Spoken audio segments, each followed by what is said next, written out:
Today's thought is bug out possessions.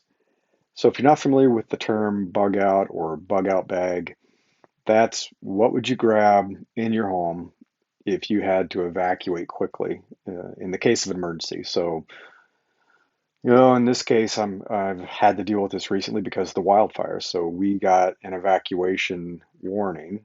So, we didn't have to evacuate our home. It wasn't a notice, a mandatory notice, but we had the warning, which means you may have to evacuate within the next hour. When that happened with the folks in Grizzly Flats, I think they had less than an hour to kind of pack up and get out, and the entire town, with the exception of a few homes, burned to the ground. And that just happened on like August 16th, so that was fast. That was in day two, I think, of the fire, the Caldor fire. Um, we had to pack up everything, get stuff ready, and it's an interesting lesson. It's a lesson in looking at all the possessions in your home, everything that you own, and thinking, what can I take with me? What matters the most?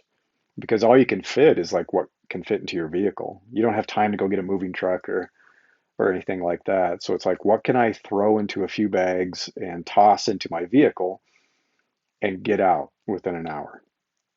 And that's an exceedingly difficult task if you've never thought about it before. And I don't know where you live. I don't know what you face, but we're seeing increasing climate change, the ripple effects of climate change. So we have these massive fires that are occurring every summer now in California, all along the West Coast. So places we've never had them before, Washington and Oregon, these massive fires. I know they've had fires before, but nothing like this. And it goes farther. I mean, Colorado, Montana, Wyoming, Idaho, everybody's having fires. And now we're having these hurricanes pretty much every year, all along the Gulf Coast, the East Coast, and that's causing massive issues and evacuations that people have to leave the coast. I saw there was massive flooding in New York, and the subways are flooding again. There's been fires in Greece, fires in Turkey. So I don't know where you live or what you're dealing with, but this could be something that you'll face someday, is you'll have to leave your home very quickly and figure out what you're going to take with you. So it's a useful exercise, and there are some online tools for this and list of things. Um, and it's even an interesting exercise in thinking about possessions and minimalism and what do you really need. And we've downsized considerably. So we downsized moving from the Bay Area up in near the forest here, where now we're dealing with forest fires. But we downsized into a smaller home because our kids were moving out. Um, got rid of probably two-thirds of our possessions. So we donated and sold and got rid of stuff. Still have too much stuff. I mean, as we're looking around saying, oh, what do we take? What do we grab? What can we put in boxes? It's like, why do we have so much stuff? What is all this stuff? Um, Tons and tons of books. We both love to read. My wife and I and the kids read, and we went to college, so we have a ton of like textbooks, and we've been downsizing, getting rid of them, but still way too many books. So it's an interesting exercise in thinking about possessions and minimalism and how can you downsize to have a reasonable amount of stuff.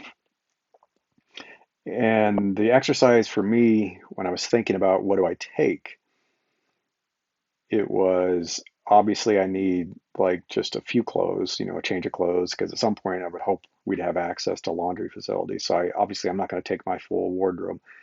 So just taking reasonable clothing for the summer, but also thinking this may be for a long time. The people who've been dealing with the Dixie Fire have been out of their homes for months now. So this could be for a long time, and this could be forever. So if the fire does come up here and burns our home to the ground, then it's going to be forever. And I can't take all my clothes, but I need to take a reasonable amount. And I brought some stuff that when the weather turns colder, I would have clothing. Um, and then obviously things I need to just operate. So my laptop, my phone, um, things just to keep going, microphones for my podcasting. So I was thinking, what do I need to keep my business running? Even if I'm working from a motel room, What do I need to keep operating? So I don't want to be without that. And then, of course, medical and health stuff. So if you have medication, you wear contacts, you have extra glasses, stuff like that. You want to take stuff that's you're going to need and it's not easily replaceable. And then there are the things that they're just not replaceable, or they have extreme sentimental value. So we were taking our photo albums. So we're old enough, we have stuff that's not digital. We were pre-digital. So we have photos and photo albums of our children. We have paintings and drawings and things that our children have created that we can't replace. So we grabbed some of that stuff, but it wasn't much. I mean, it really was pretty much everything that could fit in one of our vehicles, and I have a truck, so we could throw some stuff in the back if we had to. We were debating whether we should grab the camping equipment because people have been camped out for the last 3 weeks almost. It's almost 3 weeks now. They've been camping in like the Walmart parking lot and other locations, KOA. So they've had to camp out because there's one thing that money can't buy, and that's space that doesn't exist. And I have some friends who are, they're wealthy, they're well-to-do, and they think that they can always purchase a solution, that money can buy anything. But in this situation, it can't. I don't care how much money you have. When the hotel is full, there is no room. When the motels are all full, there is no room. The evacuation centers are full. And that's what was happening, especially now. They had to evacuate South Lake Tahoe. So everything's full. What are you going to do? Where are you going to go? You're going to sleep in your car for 3 weeks, 3 months. Um, so you have to think really hard about what you take with you and what matters the most to you. So that's my thought for the day is give this some thought because it's not like you may be forced into an evacuation, but it's still a useful exercise to think, what are the possessions that matter most to me? What is irreplaceable? What do I need immediately? And what could be replaced? So it's no big deal. I mean, I left all of our electronics behind. I don't care about our TV. I don't care about our DVD player. I had some extra laptops, my older laptops, they could burn. I don't care. Most of my clothing, I'd say 95% of my clothing, it's like, okay, it could burn. Furniture, it could burn. It's replaceable. It's replaceable. So you have to think hard about what's irreplaceable, what's valuable, what do I need right now, and then what's replaceable so I don't care. Because this is something you should think about.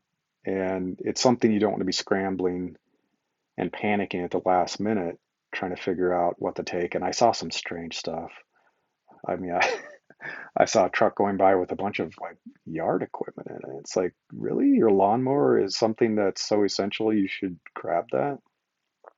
Maybe, I don't know. It seems strange. There were some strange decisions that people make. I saw somebody with a bunch of furniture in the back of their truck. It's like, furniture? I mean, it slows you down. And then you probably forgot things that were important. Anyway, I rambled on a bit with this one. Uh, that's my thought for today. What are your bug out possessions? What matters the most to you?